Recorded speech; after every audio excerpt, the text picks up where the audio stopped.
জামায়াতের সঙ্গে যুক্তরাষ্ট্রের উচ্চ পদস্থ কর্মকর্তাদের গোপন বৈঠকে আঁতাত হয়েছে বলে অভিযোগ করেছেন বিএনপির মহাসচিব মির্জা ফখরুল ইসলাম আলমগীর।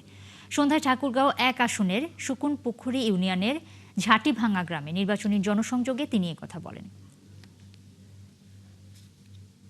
পত্রিকায় একটা খবর বাইরে আপনারা যদি দেখেন দেখবেন যে ফায়ার মাদার সাহেব একজন আপনাদের দার্শনিক, তিনি বলতেছেন যে জামাতের সঙ্গে আমেরিকার একটা গোপন আঘাত হয়েছে।